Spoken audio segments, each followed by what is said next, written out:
is this still going on? This verse been going for way too long. If you ain't blind, you can see that this is wrong. And I won't comply. Not me, no way. I may be wrong. Good morning, everyone. Lots going on as usual. Gaslighting is the word of the year, according to CTV News and Webster Dictionary, Merriam-Webster's dictionary. Come on, really? I mean, they like to showboat, don't they? They really like to showboat. And I think that it shows in that title. It really is something else that we're living through right now. And what are you going to do, right? Jeepers creepers. Are you ready for MPox? Because monkeypox is hilarious. So they realized they couldn't have a serious outbreak of monkeypox because everybody would just laugh, which we did. And so they're now rebranding it again, MPox. So it's all about the branding, everyone. The Chinese protests, somebody's made a good point. One, we're believing videos out of China now. And two, usually they show us what they want us to see. So why do they want us to see that? I don't know. I've got some very, very epic memes to show you on that front as well. Race-based job postings are becoming normalized. I'll show you one in Calgary now. So that's very interesting. And we'll start at Merriam-Webster Dictionary. Word for 2022, says CTV News. It is gaslighting. Yeah, for real. So, I mean, that's kind of funny, right? Taking the piss out of Canadians. One ridiculous news article at a time, right? Here's CTV News. It's real. It says gaslighting, mind manipulating, grossly misleading, downright deceitful is Merriam-Webster's word of the year. It describes our media perfectly, don't you think? And they talk about how the Google searches for gaslighting has gone up by like 1,700% or something like that. Shocking. Let me show you examples of gaslighting by the media in Canada. Here's an editorial by the Toronto Star. Prime Minister Justin Trudeau makes the case for using the Emergencies Act. No, he didn't meet the legal threshold, and then said he did meet the legal threshold, but we're not allowed to look at the legal opinion or know who the legal opinion was from or anything like that. Don't ask questions. That's uncomfortable. He didn't make the case of anything like that. CBC News says Trudeau tells us how he became the somebody who did something about the convoy. Yeah, he froze their bank accounts without charging them and without due process or anything like that. No charge or anything. You just show up one day and bam, your bank account's frozen. Sorry about your luck. You live in Canada. This is a banana republic after all.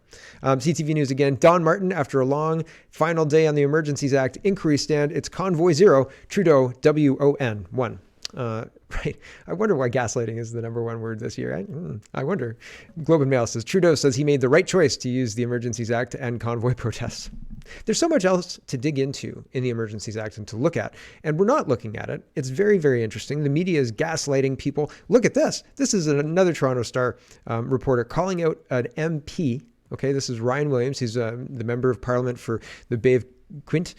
I'm getting it totally wrong, so apologies. Shadow Minister of the Pan-Canadian Trade and Competition. And he says, it's never okay to lie. It's never okay to lie under oath. It's never okay for a prime minister to divide the very country he represents. If there ever was a time for an apology, it is now. We need unity more than ever. Hashtag Canada Poly. And Alitha Raj, who's a reporter for the Toronto Star, she says, it's political podcast. Host, national columnist at the Toronto Star, at issue panelist, blah, blah, blah. Okay. And she says, one problem fueling division, and she tags Ryan Williams, is that we don't agree on facts, and it is leading to drastically different worldviews. It's one thing for somebody on the street to say this, but as an MP, should you be saying the Prime Minister lied when he didn't? In the video, Mr. Williams includes video footage of the Prime Minister lying under oath or claiming that he did not call Canadians names, call unvaccinated Canadians names. And then there's lots of video footage of this. So apologies if we've gone over this a few times, but I think in the context here, it's important. So we'll play this. Here we go. Vaccinated racists and misogynists.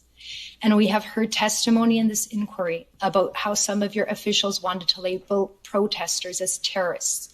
Would you agree with me that one of the most important roles of a prime minister is to unite Canadians and not divide them by engaging in name calling? I did not call people who were unvaccinated names. She, just to put a point on something, she said call Canadians names, and he said, I did not call unvaccinated people names. Right? You guys heard that, right? I'll play it again. I'll rewind it just a little bit, just so we can hear it, how it's articulated. But it's interesting. She asks one question, he answers another. Liberal pivot on purpose, right? I don't know where Brian Fox was in 2021, but he wasn't in Ottawa January or February. Where was he in 2022, though? Because that's the real question. Here is Trudeau again, answering a different question. Most important roles of a prime minister is to unite Canadians and not divide them by engaging in name calling. I did not call people who were unvaccinated names. Mais il y a aussi des gens qui sont farouchement opposés à la vaccination. Qui sont extrémistes. Qui croient pas dans la science, qui sont souvent misogynes, souvent racistes aussi. C'est un petit groupe, mais qui prend de la place. Et là, il faut faire un choix en tant que leader, en tant que... So it's just the French version there.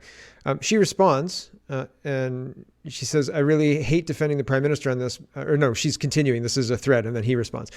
She says, I really hate defending the prime minister on this because I didn't agree then and I don't agree now with the words he used and that kind of strategy. But you're doing the same thing. You're accusing him of doing by acting this way.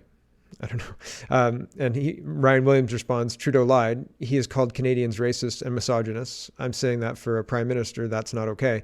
Please explain to me how you equate my calling him out as similar behavior. It's important that everyone, Toronto Star or otherwise, call him out on it. And she says, hi, have you listened to the entire interview? I wrote about this this weekend. Did you read the link I posted to you? If you don't have a Star subscription, DM me and I'll send it to you. So she wants him to read some Toronto Star drivel. She says, for clarity, I agree with you. It's not okay for a prime minister to lie, except he didn't lie. It's also not okay for a prime minister to characterize all unvaccinated Canadians that way, but he didn't. But he didn't. He did. You're spreading misinformation. That said, I don't like what he said. I think it fuels division. And she says, so Ryan Williams, what I'm saying is don't make the problem worse by sharing this type of information. Don't you want our politics to be as toxic as or do you want our politics to be as toxic as the United States? If we don't, it requires all leaders to rise above this. Disagree, but don't twist what your opponent says. If you make a case that he's not lying about, I didn't call the unvaccinated names, then you'd have to go through each one and kind of split out the technicalities. But he is making blanket statements. He was saying those people out there don't represent all Canadians, but that doesn't mean he's right. He's talking about unvaccinated Canadians as a group of people, as a block of people. And there are millions of Canadians who are unvaccinated. And Justin Trudeau saying about them that they're racist or misogynistic or don't trust science or anything like that is calling people names, right? And I'm a big believer in sticks and stones may break your bones, but names will never hurt me.